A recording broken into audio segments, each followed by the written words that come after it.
Hello friends, नमस्कार। आज मैं आप लोगों के साथ में स्टॉक मार्केट से रिलेटेड एक वीडियो शेयर करूंगा। बहुत ही रेलिवेंट इन्फॉर्मेशन होगी, बट आगे बढ़ने से पहले मैं आप सबसे रिक्वेस्ट करूंगा कि आप मेरे चैनल को सब्सक्राइब करें, सो दैट आपको जो है अपलोडेड नोटिफिकेशंस मिलें जितने भी वीडियोस हैं मेरे उनकी। So let's start. Friends, stock market में स्टार्ट करने के लिए जो बेसिक बिगिनर्स हैं उनको सबसे पहले क्या करना चाहिए, कैसे करना चाहिए, ये सारी बातें मैं आप लोगों को बताऊंगा। सबसे पहली बात ये है कि कभी भी स्टॉक मार्केट में जब भी आप स्टार्ट करते हैं तो आपके सरप्लस फंड से स्टार्ट करें। यानी कि कभी भी अपना जो है सेविंग का जो आपका फंड है, कई लोग अपना जो है एक जमा पूंजी जो होती है, जो कैपिटल इकट्ठा होता है, कहीं को रिटायरमेंट फंड मिला होता है, वो सारा पैसा जो है वो स्टॉक मार्केट में लगा देते हैं। और वो जो है उनका पैसा एक्सपीरियंस ना होने के चलते, नॉलेज ना होने के चलते जो है उनका पैसा जो है वो बिल्कुल ही एक तरह से देखा जाए तो वो बिल्कुल कई मोस्ट ऑफ द केसेस में जो है वो लॉस ही खाते हैं। So my basic theory is if you are having surplus money, ठीक है, अगर आपके पास मान लीजिए ₹1,00,000 सरप्लस पड़ा हुआ है तो आप उसको लगाइए स्टॉक मार्केट में। स्टॉक मार्केट बहुत अच्छी जगह है, but the thing is that you do have the knowledge of that market. देखिए, मैं आपको सिंपल लफ्ज़ों में बताऊं तो स्टॉक मार्केट बेसिकली आप किसी बिजनेस में इन्वेस्ट कर रहे हैं, ठीक है। तो जब भी आप किसी भी इंडस्ट्री में, क्योंकि स्टॉक मार्केट जो है इसमें अलग अलग सेक्टर्स जो है उनके शेयर्स जो है वो लिस्टेड होते हैं, ठीक है। वो फार्मा से रिलेटेड सेक्टर हो सकता है, वो प्राइवेट सेक्टर बैंक्स हो सकते हैं, ये अपने पब्लिक सेक्टर बैंक्स हो सकते हैं, फिर अपना स्टील इंडस्ट्री हो सकती है, ऐसे डिफरेंट सेक्टर्स हैं, एग्री इंडस्ट्री हो सकती है। ये इस तरह के बहुत सारे जो है ऑयल गैस से रिलेटेड जो है कंपनीज हो सकती है जिनके शेयर्स लिस्टेड हो सकते हैं। सो जो इसमें बताने वाली बात ये है कि जब भी आप अपना सरप्लस फंड लगाते हैं तो सबसे पहले जिस कंपनी में आप अपना फंड लगाने जा रहे हैं तो उस कंपनी से रिलेटेड आपको जो है एक पूरा इंफॉर्मेशन होना बहुत ज़रूरी है। एक फंडामेंटल एनालिसिस बोलते हैं स्टॉक मार्केट के टर्म में, यानी कि उस कंपनी की हिस्ट्री, उसके जो एमडीज हैं जो उसको कंपनीज को चला रहे हैं उनका बैकग्राउंड क्या है, ठीक है, कंपनी में डेट कितना है, कंपनी में प्रमोटर्स की जो है हिस्सेदारी कितनी है, इक्विटी कितनी है, ठीक है, फिर कंपनी जो है लास्ट 5 ईयर्स में क्या प्रॉफिटेबिलिटी का उनका ग्राफ रहा है, उन्होंने डिविडेंड कितने दिए हैं, क्या वो प्रॉफिट को जो है रिटेन कर रही हैं और फिर दोबारा से बिजनेस में लगा रही हैं, उनके ऑर्डर इन हैंड्स कितने हैं। इस तरह की बहुत सारी इन्फॉर्मेशंस हैं जो कि आप जो है कंपनी की वेबसाइट पे जा कर के ये जो है या बहुत सारे लिटरेचर अवेलेबल हैं ऑनलाइन, वहाँ से आप कंपनी के बारे में जो है पूरी डिटेल ले सकते हैं। अब सेकंड चीज़ मैं आप लोगों को ये सजेस्ट करूँगा कि जब भी आप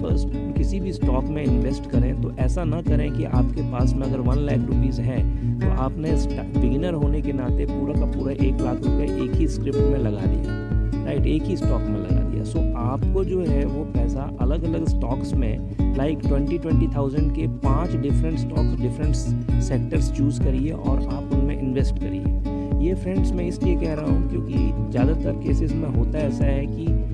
कोई ना कोई सेक्टर जो है नीचे आता है। अगर मान लीजिए 2 सेक्टर नीचे आ गए और 3 सेक्टर ऊपर आ गए तो आपका जो है आप लॉस में नहीं रहते, राइट। अगर आपके पाँचों के पाँचों सेक्टर जो है ऊपर चले गए तो आपकी प्रॉफिटेबिलिटी जो है वो बनी रहती है, ठीक है। सो ये एक चीज़ भी आपने ध्यान में रखनी है। इसके अलावा कभी भी जो है आप एडवाइजेस पर जो है वो इन्वेस्टमेंट ना करें, अपनी खुद की रिसर्च करें, अपनी खुद की सारी जानकारी हासिल करें, उसके बाद जो है स्टॉक मार्केट में इन्वेस्ट करें। इसके बाद मैं ये बताऊंगा कि जब भी आप स्टॉक मार्केट में इन्वेस्ट करते हैं तो आपको थोड़ा सा वेट एंड वॉच की फिलॉसफी भी रखनी चाहिए। नो डाउट कि आज की डेट में आपको स्टॉक मार्केट को रेगुलरली वॉच करना, देखने की ज़रूरत है, बिकॉज ऐसा भी हो सकता है कि आपका 5 साल में जो स्टॉक बहुत ऊपर उठा है वो जो है एकदम से जो है नीचे आ जाए। तो आपको ये भी मॉनिटर करना आना चाहिए कि आप एंट्री कब करेंगे और आपका राइट एग्जिट कितना होगा। अब इसके अलावा फ्रेंड्स, जब भी आप परचेज़ करते हैं तो आप ये ध्यान में रखें कि आप जब भी स्टॉक बाय कर रहे हैं, जैसे जैसे स्टॉक, अगर आपका मनपसंद स्टॉक है, फॉर एग्जांपल अगर मैं किसी स्पेसिफिक स्टॉक की बात नहीं करना चाह रहा हूँ नाम लेकर के, लेकिन अगर आप कोई स्टॉक मान लीजिए आपको जो है 45 रुपीज़ में आपको लग रहा है कि इसकी बुक वैल्यू जो है वो 80 रुपये है और वो आपको 45 रुपये में मिल रहा है, तो इसका मतलब कि अभी भी उसमें काफ़ी पोटेंशियल है कि वो अपनी बुक वैल्यू को टच कर सके। तो जब आपसे वो बुक वैल्यू से